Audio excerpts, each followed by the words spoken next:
Chers amis, vous le connaissez bien, ce cher Zachée. Pour peu que vous ayez été au catéchisme dans votre enfance, vous n'y avez pas échappé. Vous avez eu l'histoire de Zachée en CE1, en CE2, en CM1, en CM2, et peut-être plus tard, même si vous n'avez pas été aussi assidu que cela, il y a au moins un passage dans la Bible que vous n'avez pas pu ignorer. Ce cher Zachée, dont l'histoire vous a été racontée de manière émue par un prêtre ou une catéchiste. Zachée, nous le connaissons bien pour d'autres raisons. Zachée, je le connais bien, vous le connaissez bien parce que vous le fréquentez au quotidien et même il vous accompagne, j'allais dire, il vous colle à la peau en permanence, un peu comme le lierre qui, avec tous ses parasites, ne se sépare pas de l'arbre. Zachée, c'est ce petit personnage que nous côtoyons, peut-être dans la vie professionnelle, c'est peut-être notre voisin, c'est peut-être quelqu'un de notre famille, c'est celui que nous adorons détester. Vous savez, Zachée, c'est celui qui joue des coudes pour toujours dominer les autres, c'est celui qui est trop connu dans la ville de Jéricho parce qu'il est publicain. C'est en clair une sorte de collabo. C'est celui qui se fait bien voir du pouvoir en place, c'est celui qui se fait détester de tout le monde, c'est celui dont on dit qu'il a conquis tous les honneurs, sauf un seul, il n'a plus d'honneur. Chers amis, Zachée, il est terriblement actuel, c'est peut-être votre N+1, c'est celui qui a conquis la maison que vous vouliez, c'est celui qui a obtenu la place que vous pensiez mériter. Vous ne l'aimez pas beaucoup, Zachée.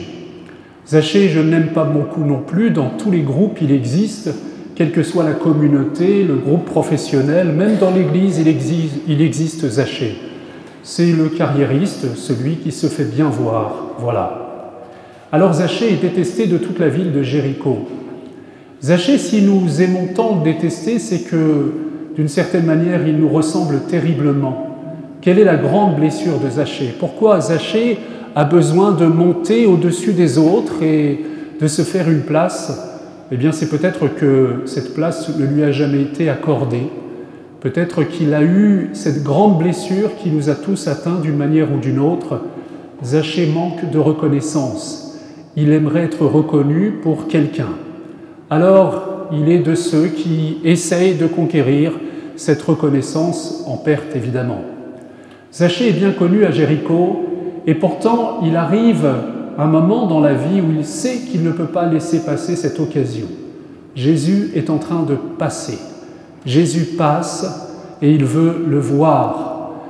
Il ne veut pas rater l'occasion, il n'y en a peut-être qu'une dans une vie, de rencontrer véritablement Jésus, et sans doute a-t-il le désir, sans doute a-t-il la folle espérance que quelque chose change enfin dans cette médiocrité qui lui colle à la peau et qui est connue de tous. Alors Zachée monte sur le sycomore, il a l'habitude de monter au-dessus des autres, mais là il monte non pas pour dominer les autres, mais pour se cacher de la foule. Il veut pouvoir enfin voir Jésus sans être vu. Il veut pouvoir voir Jésus tranquillement, sans être ramené toujours à ce rôle social qui l'enferme. Zachée s'est caché en haut de l'arbre, et j'aime imaginer la seconde, le moment qui a changé sa vie, où le regard de Jésus s'est arrêté, le regard de Jésus s'est plongé dans son regard. Le regard de Jésus a touché ce besoin intime que Zachée avait d'être reconnu, d'être aimé, de n'être plus vu à travers son péché et ses mauvaises habitudes, mais d'être vu à une profondeur que nul homme ne pouvait atteindre dans son cœur.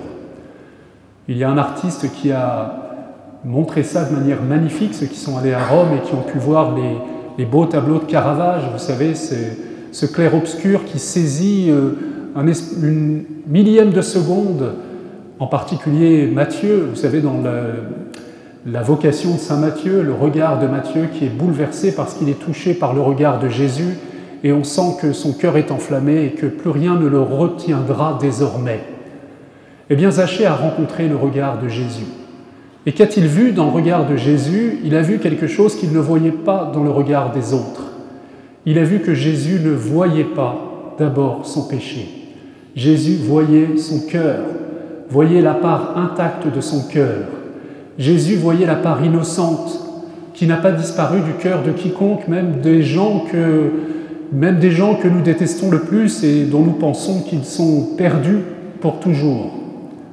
Vous savez, j'ai dit l'autre jour dans le cadre de l'école de vie dans l'Esprit Saint, et ça n'a pas été parfaitement compris par tout le monde, que Dieu ne voit pas le mal en nous. Lorsque Dieu nous regarde, il voit la beauté qu'il a créée. Si vous voulez vous en convaincre, eh bien entendez la première lecture, Dieu n'a de haine pour aucune de ses créatures. Dieu voit la part innocente en nous. J'aime beaucoup citer cet épisode de la vie de Talleyrand, cet Talleyrand qui était une crapule, voilà, cet homme qui, quand il avait été nommé vice-grand chambellan de l'Empire, eh bien on avait dit, et tout Paris, toute l'Europe s'était esclaffé, sachant que c'était vraiment une crapule. Vice-grand chambellan, bien c'est bien le seul vice qu'il n'avait pas encore. Donc tout le monde savait que cet évêque apostat qui avait trahi 5 ou 6 régimes ne valait pas grand-chose, et il était sans doute celui qui posait sur lui-même le regard le plus sévère qui soit. Et voilà que cet homme a eu une petite fille à la fin de sa vie. Et il disait cette phrase touchante, « Je lui apprends ce qu'elle ignore, comme tous les enfants doivent apprendre de leur grand-père, mais elle m'apprend ce que j'ai oublié, cette part de beauté, d'innocence qu'elle est la seule à voir et que seul une enfant peut voir en moi, vieille crapule. » Eh bien, Dieu a ce regard enfantin sur nous. Et Dieu, lorsqu'il nous regarde, il fait comme Bernadette au fond de la grotte de Lourdes qui s'est mis à gratter un jour la boue qui était au fond de la grotte de Massabielle, qui s'en est enduit. Tout le monde a pensé qu'elle était folle. Et au bout d'un moment, derrière cette boue, c'est-à-dire la boue de notre péché à tous, elle a fait jaillir cette source qui est la merveille de Lourdes, qui ne s'est pas tarie depuis, cette source pure, immaculée, comme une source en montagne, c'est-à-dire la part d'innocence que Dieu a déposée en nous. Zachée a été mis à nu par le regard de Dieu, mais ce regard ne l'a pas humilié, ce regard l'a relevé. Et voilà que Zachée entend Jésus lui dire « Descends, descends tout de suite ». C'est étonnant. Pour rencontrer Jésus, pour aller plus loin dans la rencontre de Jésus, il faut descendre, comme si Jésus était plus bas que nous. Eh bien oui, c'est ce que Jésus a fait. Lui, le Fils bien-aimé du Père, est descendu sur terre, et il est descendu au plus bas des enfers, il a pris sur nous toute la boue de notre péché, il est descendu plus bas que nous, aussi loin que nous puissions descendre dans la haine de nous-mêmes et dans le péché, il sera toujours plus bas, non pas qu'il ait commis le péché lui-même, mais parce qu'il l'a pris sur lui. Saint Paul nous dit que Jésus s'est fait pécher pour nous. C'est une phrase inouïe. Alors il découvre que dans son abaissement, il y a plus bas que lui et qu'il peut descendre et que Jésus l'attend là. Voilà cette rencontre bouleversante pour Zachée, mais lorsque nous avons dit ça, nous n'avons pas encore tout dit. Jésus lui dit « Descends vite parce que je dois descendre chez toi. Ce soir, aujourd'hui, je veux habiter chez toi. » La miséricorde de Dieu, ça n'est pas simplement de fermer les yeux sur notre mal et de nous regarder de l'extérieur. Ça, aucune religion ne va si loin que ce que Jésus affirme. « Aujourd'hui, je veux habiter chez toi. Aujourd'hui, je veux descendre chez toi. Aujourd'hui, je veux descendre dans cette maison qui ne sent pas très bon et qui est plus sale encore que la crèche dans laquelle j'ai accepté de descendre et qui sentait le purin. Ce cœur qui est le tien, qui est habité par le péché, pourtant je veux l'habiter. Je veux vivre en toi. » Tout à l'heure, j'ai donné le baptême à une petite fille et à la fin, j'ai demandé aux gens de se mettre à genoux devant elle, comme les pères de l'Église le faisaient, qui disaient « Maintenant, je me mets à genoux devant cet enfant » parce que je me mets à genoux devant la Sainte Trinité qui habite le cœur, l'âme, le corps de cet enfant. Il est le temple même de la présence de Dieu. Ce soir, chers amis, Dieu veut habiter en vous. Vous imaginez cela? Encore qu'il veuille habiter le sein de la Vierge Marie, qu'il veuille habiter le temple de Jérusalem, mais habiter notre cœur, habiter ce lieu de notre personne que nous cachons à tout le monde, parce que trop souvent il nous fait honte. Eh bien, c'est ce que Jésus veut faire. C'est le mystère inouï que la théologie nomme inhabitation trinitaire. La Trinité habite en moi. Le Père est mon Père, Jésus habite en moi comme dans son temple, et l'Esprit Saint répand sa présence et son amour en moi, et il a cette puissance de tout transformer, même ce qui est le moins avouable. Et nous voyons les fruits de cette découverte. Tout d'un coup, Jésus, lui, a choisi la maison de Zachée pour y habiter. devant tous les autres. Regardez comme je l'aime. Alors je change de vie et tout ce que j'ai volé, eh bien je suis prêt à en donner le double aux pauvres. Aujourd'hui, le salut est entré dans cette maison. Voilà le mystère inouï qui nous est donné de contempler ce soir, mais nous ne nous contentons pas de le contempler, nous devons le vivre.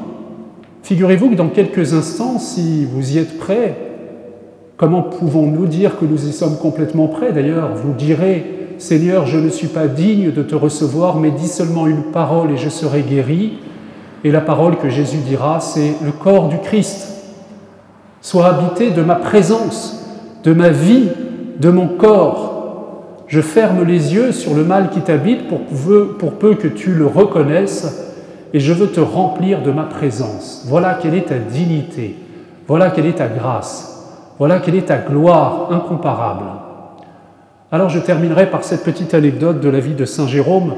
Saint Jérôme, c'est ce grand saint qui s'est retiré à Bethléem. Il était cardinal et comme il était insupportable, eh bien, il a décidé de consacrer sa vie à Bethléem dans une grotte en tant qu'ermite, à étudier la parole de Dieu tout près de la grotte de Bethléem. Il était émerveillé par ce mystère de l'abaissement de Dieu qui est venu habiter chez les hommes, au milieu des hommes. Et il fait ce songe un soir, il imagine que Jésus lui apparaît, lui dit « Quel cadeau vas-tu me donner pour Noël ?» Il contemplait le mystère de la nativité. « Mais Seigneur, je t'ai tout donné déjà. Je t'ai donné ma vie, je suis prêtre, je suis livré à ton bon vouloir. Non, tu peux me donner encore davantage. Mais Seigneur, je t'ai donné, j'ai fait le sacrifice d'une carrière un peu exceptionnelle peut-être pour étudier ta parole. » Vous savez que c'est à Saint Jérôme que nous devons la première traduction de la Bible, ce qu'on appelle la Vulgate, la traduction de l'original grec et hébreu en latin. Oui, je t'ai consacré toute mon énergie, toute ma force, je te donne le meilleur de mon intelligence, de ma créativité. Non, tu ne m'as pas encore tout donné. Alors Seigneur, que puis-je te donner de plus? Tu ne m'as pas encore donné ton péché. Amen.